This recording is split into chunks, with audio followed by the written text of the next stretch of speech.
ఇప్పుడు మళ్ళీ ఎక్కడోళ్ళు అక్కడ రైతులు మైకు పెడితే ఎట్లా తిడుతురు? అమ్మతో చెప్తున్న కిసోటి తిట్లుంటాయని కూడా తెలియదు నాకు. అరే అరే అరే ఏం తిట్లా? నేను తాత తిడుతుండే 4.5 నిమిషాలు ఉంది ఆ వీడియో. ఒక 4.5 నిమిషాలలో ఒక 400-500 తిట్లు తిట్టిండు. ఇంకోడు రేషం ఉన్నోడైతే ఇక్కడ బాయిల నీళ్ళు పోసుకొని దుంకి చచ్చిపోతుండే.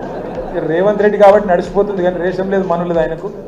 నిజంగా ఆయన చూస్తుండో లేదో రేవంత్ రెడ్డి గారు దయచేసి చూడకు, చూస్తే తట్టుకోలేవు. ప్రజలు సంవత్సరం లోపలనే గుర్తించారు.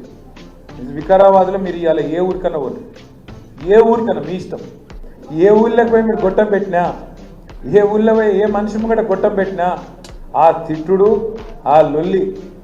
నమస్తే అక్క. పెద్దలు కేసీఆర్ గారు ఎప్పుడు చెప్తుంటారు, ఏ సంస్థలనైనా ఏ పార్టీలనైనా 2 రకాల వ్యక్తులు ఉంటారు.